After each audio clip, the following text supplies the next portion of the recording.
studying those things, probably a little too much. Good afternoon, everybody. Thanks for coming out again.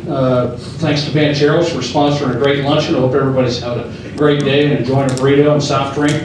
Looking forward to this weekend. Basketball teams gets ready to go on the road, but before we get to basketball, I want to talk indoor track. Welcome up head coach Jerry Schafer.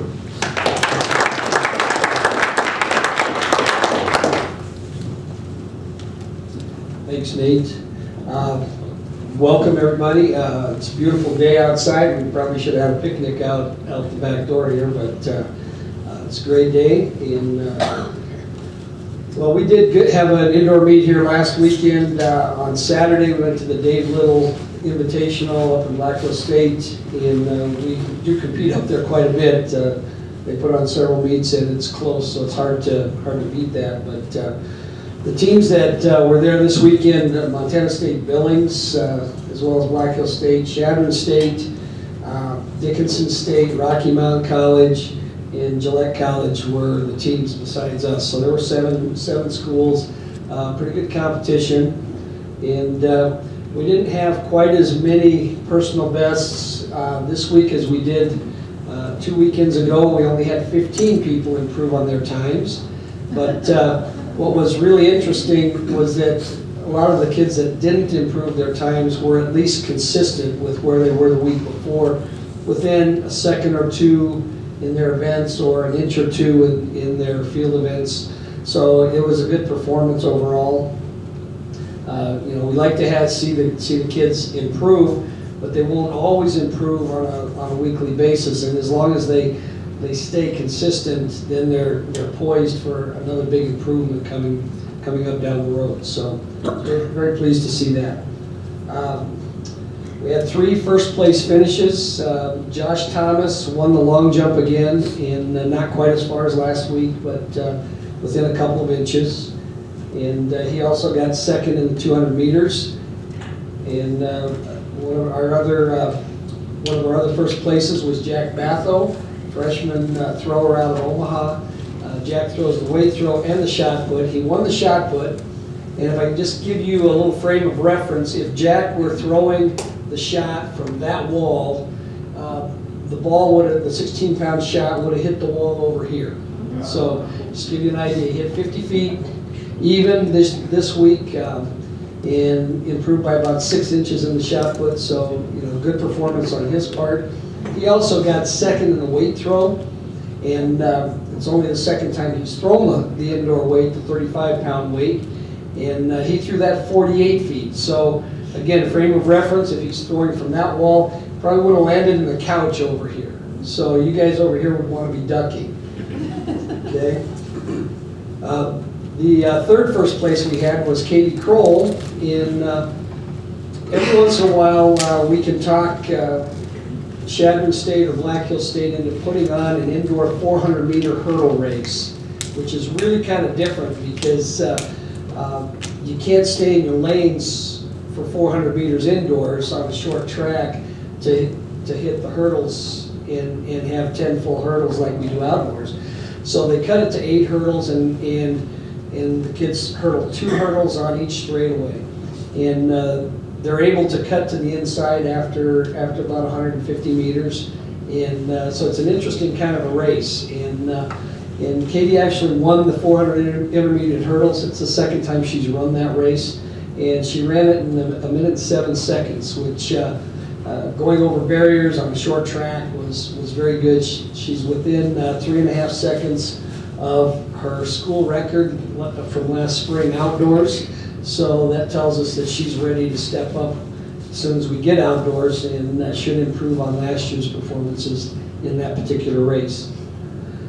As far as other outstanding performances, obviously Jack Batho was one of our top performances with his first and his second place, and the amount of improvement that he showed. Jayla Jarnigan is also an interesting freshman for us out of Colorado. Jayla pole vaults and throws the shot and is learning to throw the weight throw.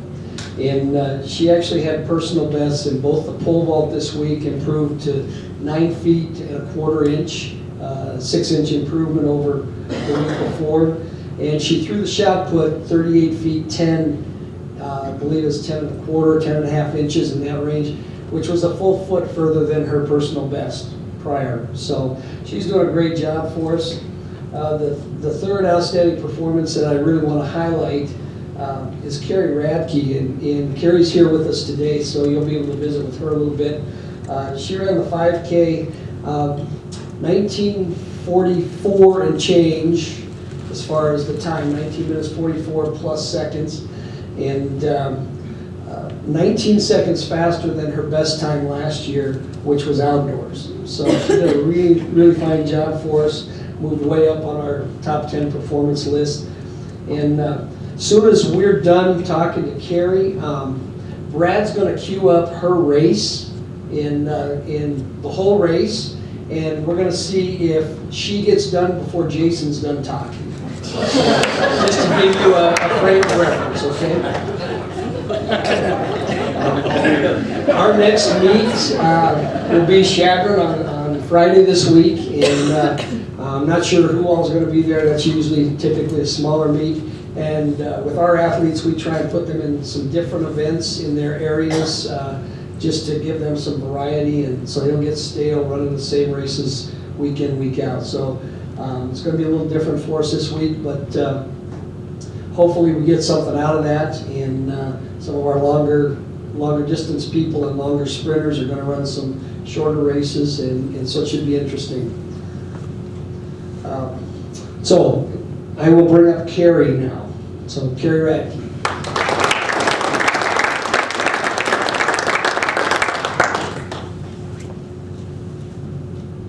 Hi, I'm Kari Radke. I'm from Elk River, Minnesota. It's about 35 miles or so north of the Twin Cities. I'm a sophomore chemical engineer. This is my second year running for the school. I run track and cross country. Questions?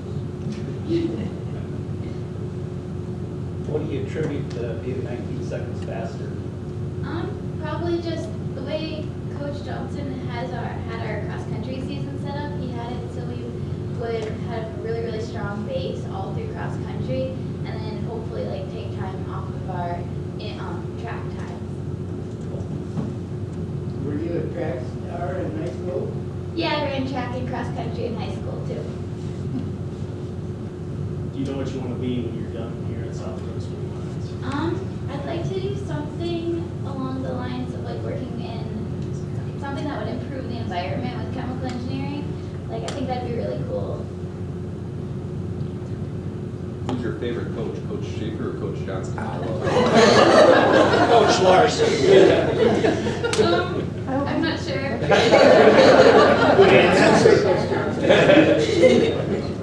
What's your favorite event? I don't know. I really like the 5K, but I like the 3K because it's a little bit shorter too. So they're both fun.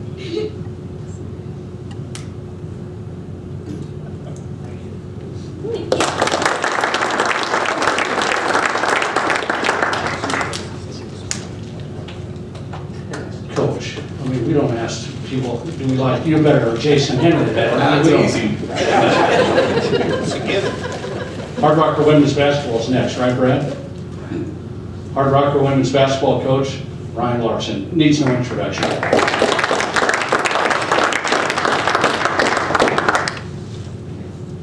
Thanks, Nate. Thanks, everybody, for showing up.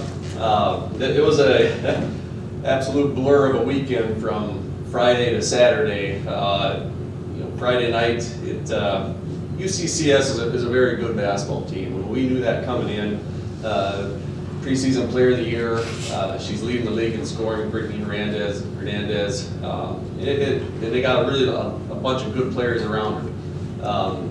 Kids that can really shoot it and make baskets, and just a tenacious offensive rebounding team. They lead the league in offensive rebounds, per game. I believe it was just over 17 a game. The thing that concerns me more about that game, that was probably the third game this year where we just absolutely come out and just got our doors blown out right away.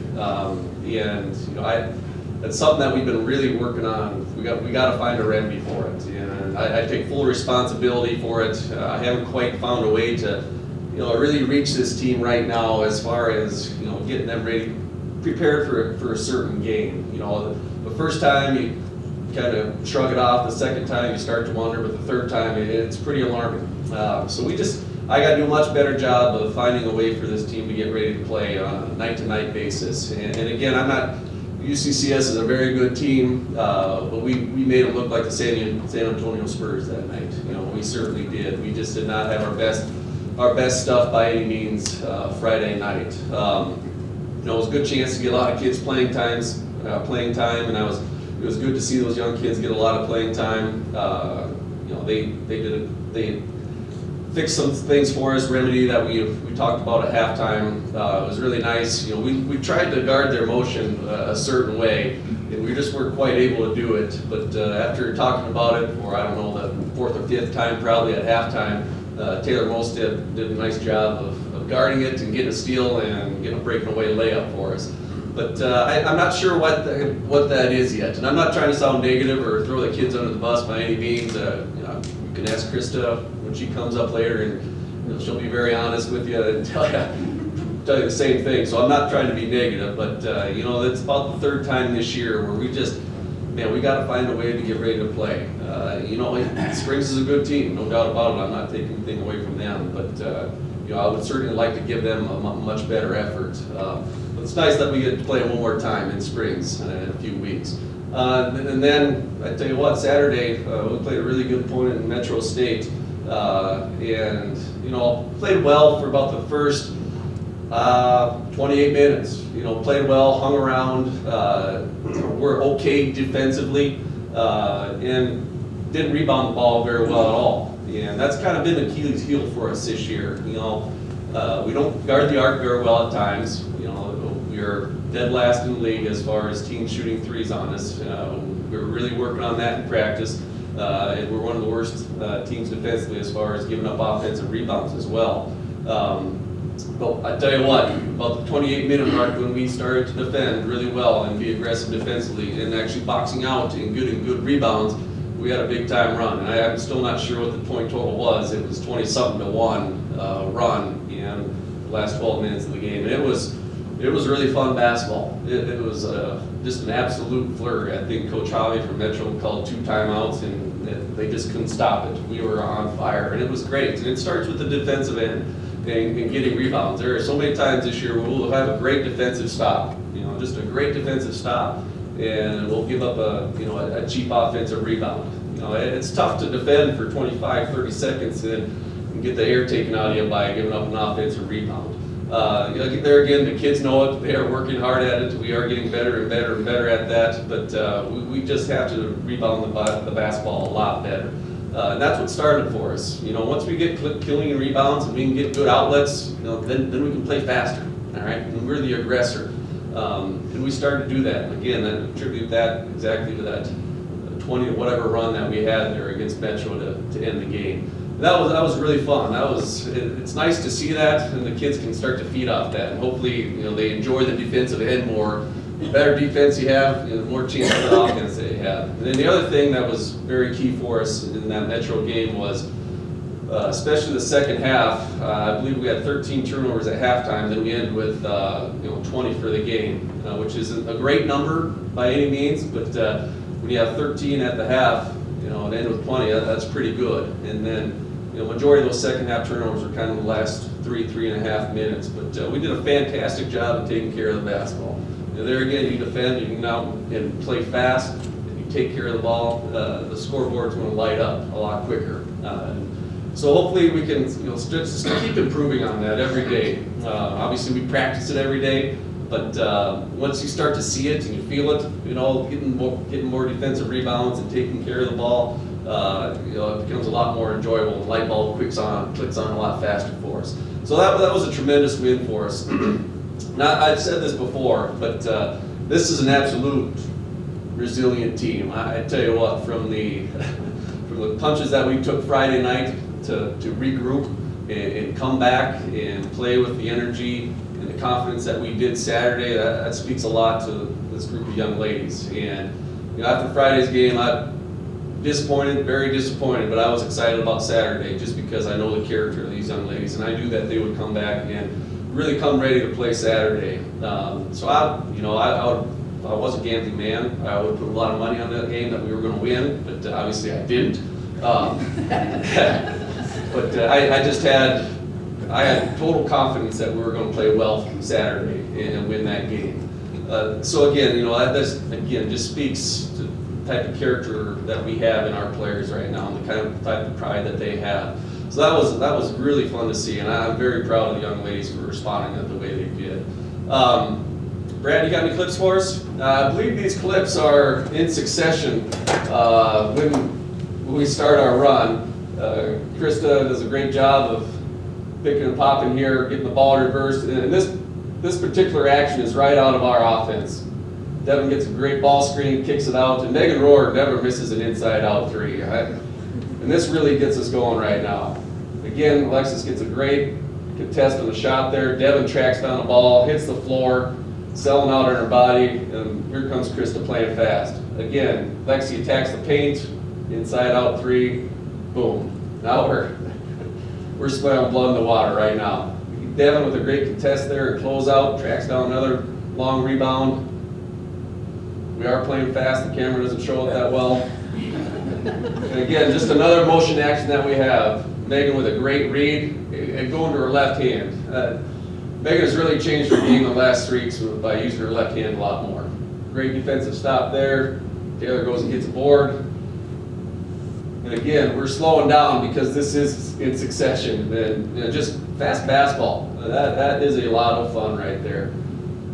The young lady that I wanted to point out, Emily Vandergrift, I think she played about 9 minutes. This young lady's going to be a good player, and we got to keep throwing her out there. And again, this was a move that she couldn't have made too long ago. She has worked really hard on that. That's a tough move to stop right there. She had a nice game for us as well. This week coming up, we're at Colorado Mines. They're a really good basketball team. I believe they're 14-3 on the year. You talk about a team that just does not beat themselves. That is them. You look at their stats and you kind of wonder, well, geez, how are they 14-3? Well, the 2 things that pointed out to me is they get a ton of rebounds on the offensive end, and they give up 0 offensive rebounds. And they take care of the basketball. And they are in no hurry at all, and they just really protect the basketball. And that's a great recipe for success right there. So we will have to play well against Colorado Mines. There's no doubt about it. But there again, we're as bad as we have been at sometimes. I got all the faith in the world and optimism that we can beat everybody, and we certainly can. And that's one thing that we keep telling our team right now. When we are focused and dialed in and play with a great energy and a great effort, we are as good as anybody, and we have proven that with the teams that we have beaten. But when we are not locked in to a game plan, or just, I don't know what it is, not ready to play, we can get beat by anybody. But that's what we got to get better at, and that's going to be very, very key for us down the stretch here to stay in the RMAC playoff hunts, and that's obviously the goal. So we have got to be locked in every game and bring a great energy. So mine's going to be a challenge, and Colorado Christian is no joke either. They're a heck of a basketball team. They can really put points on the board. They run a number of defenses. I think in the short film that I've watched on them, I think I've seen about 3 different zones. Is that right, Coach Paula? They just run a ton of different defenses. So it's going to be a really tough trip. The good thing about it is we get to stay in one hotel, so I'm excited about that for both games. But yeah, kids, we had a fantastic practice today, and I know that we're ready, locked in. I think my saying to them right now is just let's stop the learning lessons. We don't say a loss is a loss. It's a learning lesson. So I'm tired of the lessons, and I know they are as well. But any questions for me? Last week's games coming up before I bring Krista up here? Status of Cali? It depends on who you ask, Tom. Callie said she's ready to go this weekend, but that's just Callie being Callie. And I don't want to play her and set her back, and have her slow. The training room thinks, next week is probably a better possibility. I don't know what the percentage on that is, but still pretty slim. Progress is great. That's what I'm excited about. Progress is great. So Is she practicing at all? no. Reaching anything? June right now is it. Yeah, but as long as we can see possibility of next week, that'd be great. And if not next week, really hoping following week. Taylor Mosted has a little hip flexor thing going on, so we have to sit her out. Hopefully just tomorrow, and hopefully get her in practice Thursday. But we'll nurse her back. This is that time of year where you really got to be, conscious of the kids' bodies, and if you have to limit a bunch of reps, and we're pretty good at getting creative at practice to just find a way to get better, and with 9 kids, whatever it may be. But yeah, we're a little buggered up, but nothing too serious. Anybody else? Okay, we got Krista Showalter here today, our starting point guard. This kid is this fantastic young lady. She was one of the few out there where I, could be getting on a ref for a player, and she'll kind of give you that look like, you done being a baby coach right now? You want to call a play for me, or don't know what kind of defense we're in? It's always very calm, cool, and collected, and she plays that way. We didn't have her last year with an ACL injury. She's wearing that brace this year, and it's nice now because we're starting to see that burst that she used to have. Coming off the ball screens and getting to the rim, we're starting to see that again. It's very, very good to see, and her stroke is coming back as well. It's not easy coming back after missing a year of basketball and jumping in. It takes time, but we're starting to see some really nice sparks from her. But take it easy on her. She's a Sea Chicken fan, a Seattle Seahawks, so she's still bummed out about them, so no questions about football. But, come on up, Krista.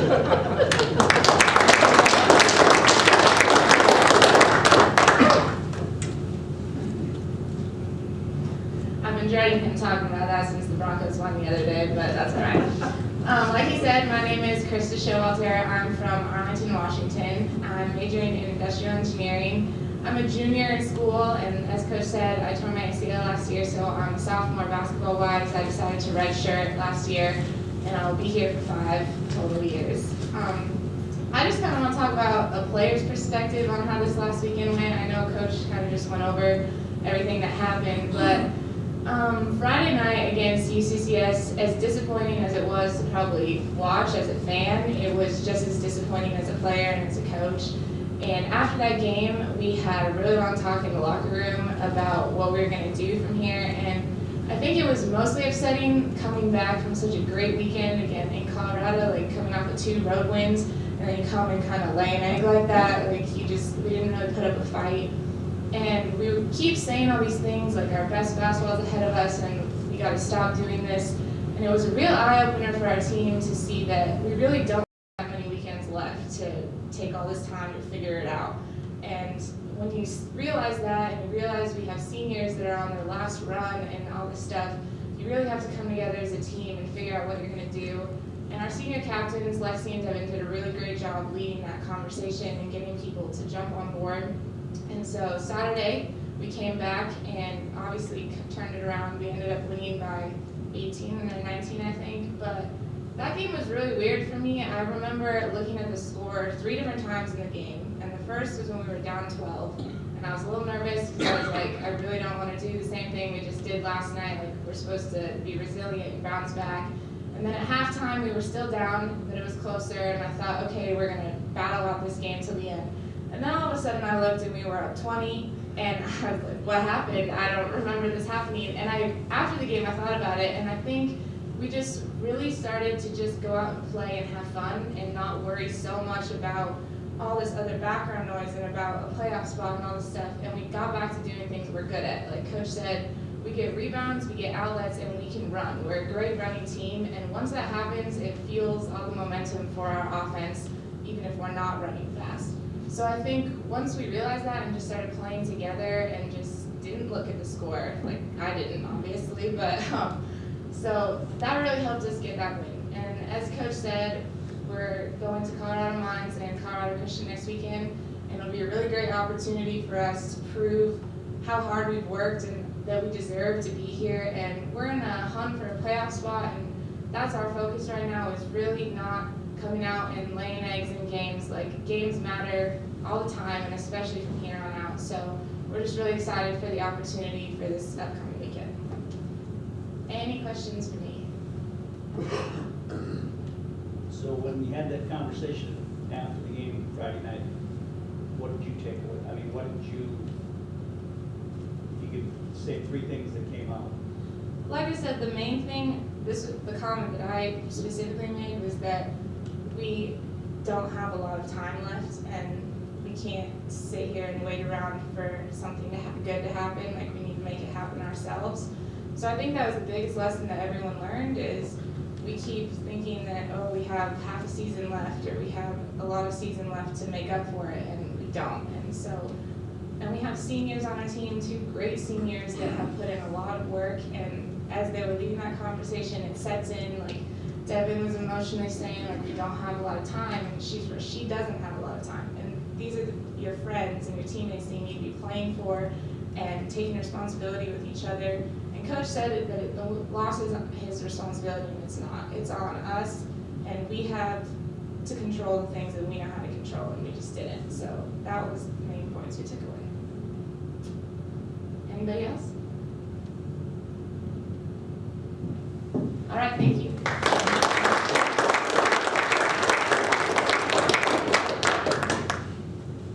Great job, and I commend Krista. ACL, torn ACL is not an easy road, so congratulations on her coming back this year and being effective. Okay, cue up the 5K. Coach Henry's getting ready.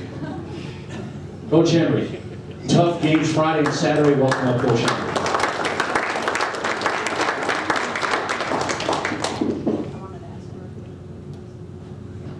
Team loses a few games in a row and they just get heck when they come in here. Yeah, it was another tough weekend as far as win and losses go, but it was a huge stepping stone for us. I was actually excited when we got done, even on Friday night. Excited, obviously, to have Konor Kulas back. And then going into Saturday's game, I thought we could play with them, and we could. You get a team like Metro State in your gym, never been up here before. To have all the tradition, the national championships, and all those kind of things, and know that you can go into that game and have a chance to win was a great feeling, and obviously we had a chance. Going back to the UCCS game, some guys stepped up. It was nice. I knew Konor was going to play. We were going to try to limit him to his 15, 20 minutes. Kind of goofy how we ended up doing it, because Marco comes out and has a game that we need him to have all the time. We always talk about that. I think I've even talked about it in here too. As a junior college guy, even a freshman coming in, whatever the case is, for us, it takes a few games to get going. And we usually give them a semester. Sometimes it takes them a year, those transfer guys, to come in and just feel comfortable. And basketball is a game of feeling comfortable. And he just hasn't been there yet. He kind of got thrown into a different role probably a little bit sooner than we'd like, as the rest of the guys did, with all of our injuries. And it was, when we're 3-1 in the conference and doing all these things, and the guys are starting to figure out what their roles and responsibilities are, and then boom, all of a sudden, we get a couple guys go down and that kind of thing. And Marco was one of them. He I wouldn't say got thrown into the lineup. He thought he was ready. I thought he was ready. And still rebounded and did some things. But now you can see some of his scoring, and that's what we need him to do here now in the second half of the year and last 9 games of the season is come out and score the basketball, shoot the 3 like he's capable of, and then continue to rebound. So he did a great job. So it's kind of nice with Konor. We plan on playing him 2 or 3 minute stretches and doing it 2 or 3 times in each half. And shoot, I couldn't get them in there because they're kind of playing the same spot. Obviously, we tried to do some different things so they're not just playing 10 minutes here, 10 minutes there. And it was nice so Marco could play some of those extended minutes, and Konor basically didn't have to. So the first 3 or 4 minutes that Konor went in, obviously he was a little bit rusty. He'd only practiced 1 time in 7 weeks and bobbled a couple balls and did this and did that. But I think on the first 3 possessions, 2 of them he was on the ground. So all of a sudden it's a guy diving for the ball. He's got basically we call him a peg leg out there, and he's running around and it's taped up and all those kind of things. And one of our post guys and just busting his tail like we're all used to seeing. And it definitely gave us a spark. Everybody looked around and just like, holy cows, this kid's back, and away we go. So anyway, we were able to only play him a few minutes there, and then played him a lot longer in the second half, and played him with Marco and all those kind of things. And it did. It honestly gave us a chance to win. Especially, you see a pretty good team honestly, I didn't want to play the team that Ryan was playing. They were really good that night, but their men's team was obviously pretty good too. And we got a chance to see what they're capable of doing when they have a 61 to 20 point lead at halftime against BH the next night. You know, so when you're up 41 against BH, who's basically tied at the top of our conference or our side of the conference, and getting their doors blown off by 40, you know that we did some decent things to keep ourselves around. Now, they had their opportunities. They got up 10, 12 points a couple times, and we just kept battling back. So I was pretty proud of the guys on that side of it, and it was nice to get Konor in, and really nice to see Marco in there. And then Brian Orr stepped up too. We moved him to the starting lineup to get some scoring, and away we went. So it's pretty much the same thing. Second night, we were able to get Konor in, talk to Konor the next day, and his knee was fine. It's probably, I wouldn't say 100% by any stretch of imagination, but definitely playable and all those kind of things, and doesn't bother him, doesn't hurt, but I think the rest of his body got hurt, so he can talk to you about that. For his hips were being sore, his legs and that kind of stuff, which, when you're sitting out for almost 2 months, that stuff's going to happen. Bounced back that next night and had a chance at the end. Both nights, though, were 3 for 10 from the free throw line in the second half against UCCS, and we were 12 for 24 overall in the second game against Metro. So you talk about a 3-point game and a 1-point game, and one of the things you got to fix and one of the things you got to get better. There's definitely some things here and there. Bottom line is you knock down some free throws, and it's probably a different game, probably a different outcome. But either way, we're excited moving forward. We got a huge game on Friday night. I wouldn't say it's a rival for us, and honestly, recruiting-wise, we don't run into them a ton. The last number of years, this year we have been, so you get one of those schools, and not that any of us really negative recruiting things, but you can kind of get that thrown at you if you don't win that game, or if you get beat bad, or whatever the case is hey, you really want to go up there, we just beat them by 20, really that's come and play for us, those kind of things that you can use when you have the rivals from the Black Hills and Shatterns, and then of course the engineering side of it of the Colorado School of Mines. So big game for us that way, but way more important than that is just we're still in the mix. We're still in the mix. We've lost a few games here where we probably needed to at least split this last weekend. We had an opportunity the weekend before on the road to get a win. Just didn't do it. But god dang it, we're still there, and that's the exciting part, is our guys see that, had a great 2 days of workouts already, and excited moving forward. So big games this weekend. Got a lot of alumni down there. Got a lot of friends and family down there.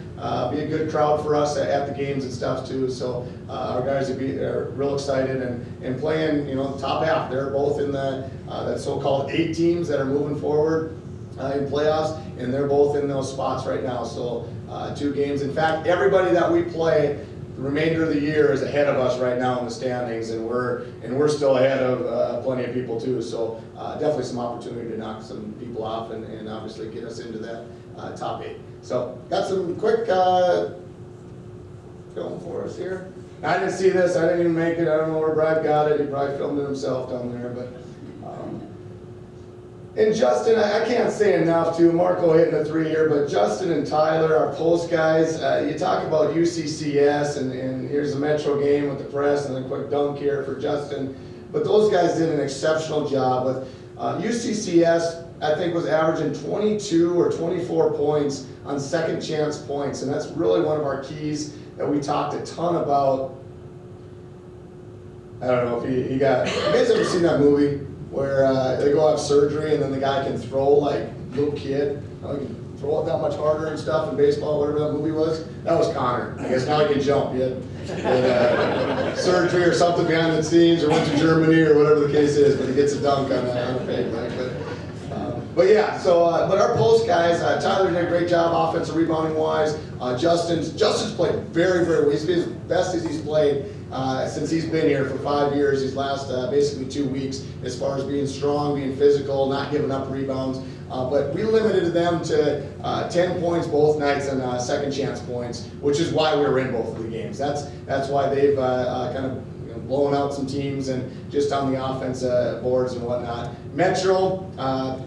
Is one last thing, is they were first in the conference as far as defense goes, and only giving up like 61 points. And our struggles on the offense, obviously without having Konor in here and JT we do struggle at times. There's no question about it. And for us to get to that 70-point mark and that kind of thing is that's what gets me excited. You know, to have that get back to what we talked about the first time we were here, going, oh, we're excited this year with our offense. Our offense output is you know, going to be good this year, and we've really struggled when we've lost some of those guys. So, any quick questions before I get Konor up here? All right, can't say enough about Konor Kulas. Obviously, it's great to have him back. I look a heck of a lot smarter, I'll tell you that, with him out there and whatnot. But you know, we find a way to get him the ball. Marco, like I said, can, you know, he had 17, 19 points. Brian Orr had 19 points. Really extends the defense. And honestly, there's nobody in the conference, there's probably nobody in the country that's going to guard him one-on-one. So if we can continue to knock down shots on the outside, he's going to continue to be a you know, huge contributor for us. But just the other, the intangibles, so to speak, that he brings that we kind of forgot about. You know, I'm watching for about a month and a half and just going, okay, we're plugging away, grinding away, have another guy step up, and he got out on the court, and I just kind of sat back going, all right, now stay healthy and let's finish the year, kind of thing with him. So welcome up, Konor, and ask a lot of questions.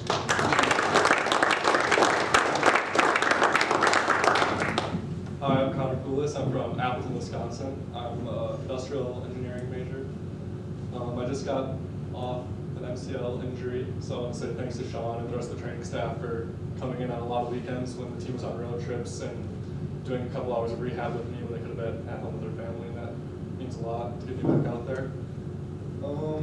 I guess a couple weeks ago I was named Academic All-Conference, so I was pretty excited about that. Because when I originally came to the school, I had no idea what I wanted to major in out of high school.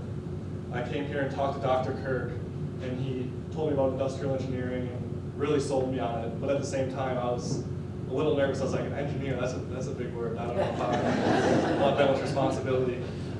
But he told me if I would put in the work that I could get it done, and I trusted him, and it's worked out well. I think, any questions? Oh, the Metro State game, I got elbowed in the face. I had just a big pool of blood right there, and it's starting to spread out. What feels better than the yearly eye? The eye doesn't really hurt. What about the dunk?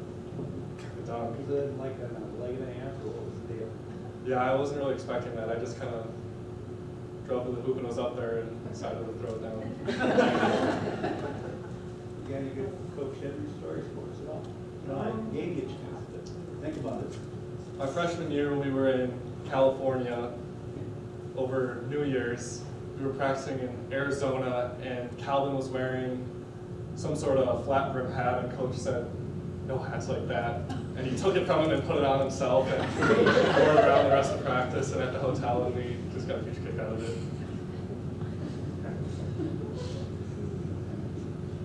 What was it like coming back? You know, it's a long way on the first part of the game. You got on court.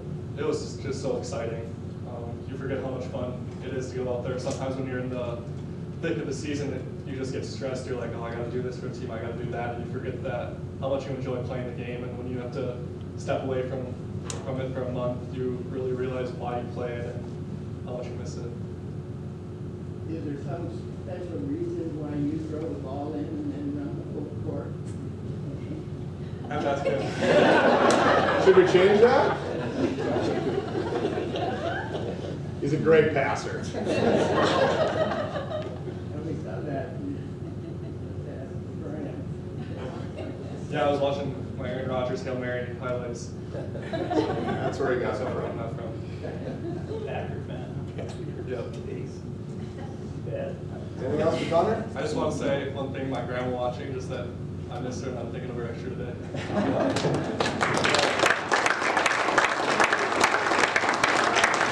Just real quick, and I don't want to forget, and maybe Ryan can get up and, I don't know if we've talked about that yet with our I think an all-conference academic people. But yeah, Konor Kulas was first team for us. It has to do with they need to be players for you too. They can't just be at the end of the bench and get their 3.3 and whatnot. But Tyler Schoening was one for us. Konor Kulas was the first team. Joe Newkirk, who was going in to have surgery. I wish I wasn't right when I saw he tore his ACL or looked at it or when I saw it happen, but he will be having surgery. Wenzel Sterling, and I think that's it. What do we have? And Shadowline. Philip Shadowline. Shoot, Justin Shook should be then too. Yeah. Okay, I see that. All right, so I don't know if Ryan wanted, but unbelievable as far as the school goes and that kind of thing. And we did have 2 first team, one with the women's side and then one with Konor Kulas. So like Konor said, it was kind of funny at his visit. He came here and he's just like, really, engineering, huh? That's what I got to do to go play basketball. And I think he's not regretting it, that's for sure. We're sure not regretting it. Thanks.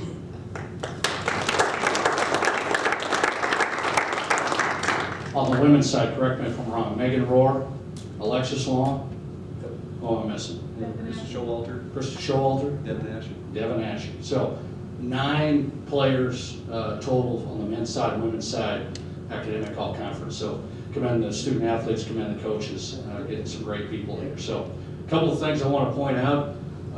Next Wednesday, we're not going to have a Hardrocker Luncheon regularly scheduled as we do on Tuesdays.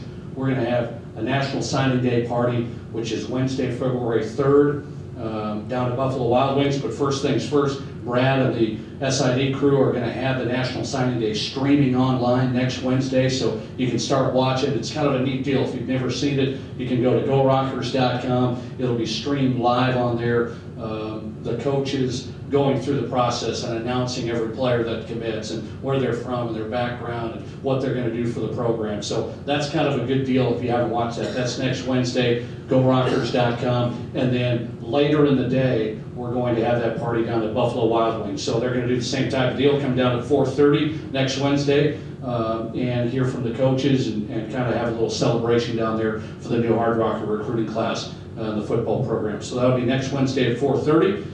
Down at Buffalo Wild Wings. I'll send out a reminder to everybody. And of course, good luck to the Hardrocker men and women this weekend. We're going to go down to Colorado and cheer them on. Look forward to a great weekend. Thanks for coming. Have a good week.